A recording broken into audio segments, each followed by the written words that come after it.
Russia appears to be on the brink of starting serial production of a new version of its well-known Iskander-M tactical ballistic missile system, which could reshape the strategic capabilities in the region. The new model, which has not yet received official confirmation of its name, is already the subject of widespread speculation. Some experts are calling it the Iskander-1000, with its main distinguishing feature being the extended range, reaching up to 1,000 kilometers. This new phase in the missile system's development positions Russia in a new place on the battlefield, creating concerns for opposing forces and raising questions about the future of regional security. The Iskander-1000 is an evolution of the formidable 9K-720 Iskander-M, boasting a range potentially stretching to 1,000 kilometers, effectively doubling the reach of the Iskander-M's 500 kilometers. This leap is facilitated by a 10 to 15% increase in solid fuel charge and what appears to be an upgraded engine. The missile retains the structural similarities of the 9M723-1/K5, but introduces new guidance systems. One key component is the autonomous inertial navigation system, which provides high accuracy by using built-in sensors to track the missile's position and orientation during flight. This technology has been improved with new algorithms for course correction, greatly reducing the chances of deviation. Additionally, the missile is equipped with satellite navigation capabilities, such as GPS and Russia's GLONASS system, ensuring precise targeting over long distances and in open terrain. This integration of satellite guidance is especially critical, given the extended range of the Iskander-1000. Another possible feature is radar guidance during the terminal phase of flight, which would allow the missile to overcome potential electronic countermeasures and interference from the enemy, ensuring accurate strikes on moving or well-defended targets. The missile may also incorporate terrain contour matching, TERCOM, technology, using geographic maps and terrain data to adjust its trajectory, particularly in challenging or less monitored areas. Additionally, the missile is equipped with satellite navigation capabilities, such as GPS and Russia's GLONASS system, ensuring precise targeting over long distances and in open terrain. This integration of satellite guidance is especially critical given the extended range of the Iskander-1000. Another possible feature is radar guidance during the terminal phase of flight, which would allow the missile to overcome potential electronic countermeasures and interference from the enemy, ensuring accurate strikes on moving or well-defended targets. The missile may also incorporate terrain contour matching, TERCOM, technology, using geographic maps and terrain data to adjust its trajectory, particularly in challenging or less monitored areas. To further safeguard against interception, the Iskander-1000 could deploy advanced electronic countermeasures, including active and passive decoys designed to confuse or mislead enemy missile defense systems. These new technologies provide the Iskander-1000 with a significant advantage in strategic missile warfare, offering greater precision and resilience against modern defense measures. Deploying from the same TEL, transporter erector launcher, platforms as its siblings, the Iskander-1000 does not require a complete overhaul of existing infrastructure. This allows for quick integration into Russia's missile brigades, enhancing their operational flexibility. The implications are profound. With this range, NATO's eastern flank, including parts of Germany, Poland, and potentially further, could come under threat. The missile's ability to minimize detection and response times is a key tactical advantage.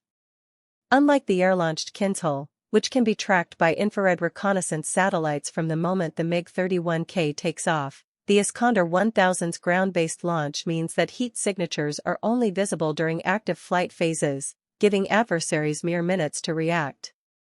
Here, one would typically see an image comparison of the Iskander-M and Iskander-1000, highlighting the subtle yet significant design changes. Another image might depict the missile's trajectory, showing how its extended range could cover new strategic targets. If Russia deploys the Iskander-1000, it could dramatically alter the strategic landscape. NATO might need to rethink its missile defense deployments, possibly moving assets like the Patriot or SAMP-T systems further back or adopting new intercept technologies. The Iskander-1000 could be used to target high-value assets, like airbases hosting F-16s in Ukraine or strategic locations in Europe. If Russia decides to deploy the Iskander-1000, the choice of location would not only reflect its strategic priorities, but also its intent to assert dominance or deter potential adversaries. One of the most likely places for such deployment could be the Kaliningrad Oblast, Russia's enclave nestled between Poland and Lithuania. Positioning the Iskander-1000 here would give Moscow the capability to threaten a significant portion of Eastern and Central Europe, including key NATO installations, without the missiles even leaving Russian territory. This move would serve as a potent reminder of Russia's reach and could be used to counterbalance NATO's missile defense systems in Poland and the Baltic states. Another strategic location could be near the border with Ukraine, particularly in regions like Crimea or the eastern parts of Ukraine under Russian control. Deploying the Iskander-1000 in these areas would not only escalate tensions but also directly challenge the security of Ukrainian military infrastructure, especially given Ukraine's recent acquisition of F-16 jets from the West.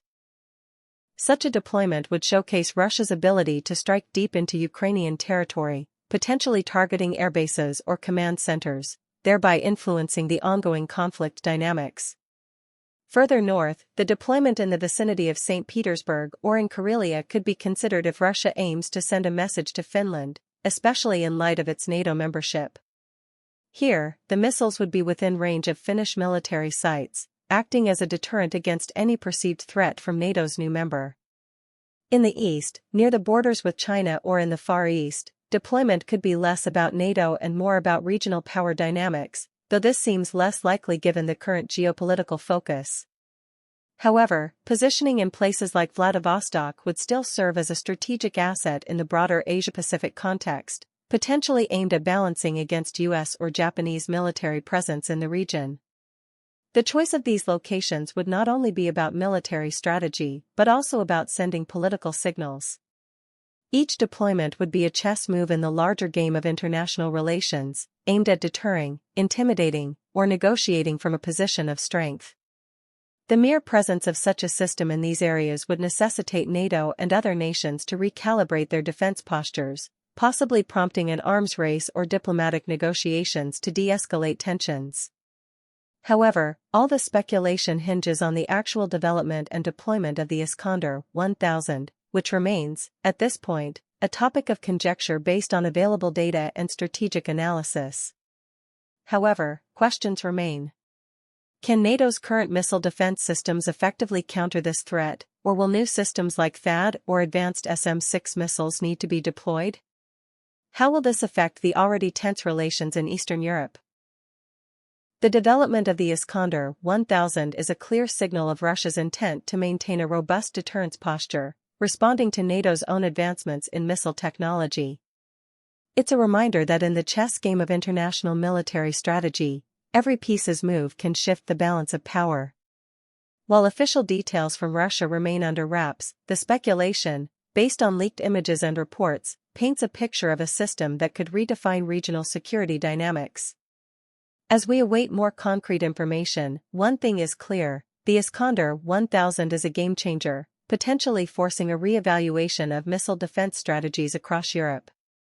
Thanks for watching.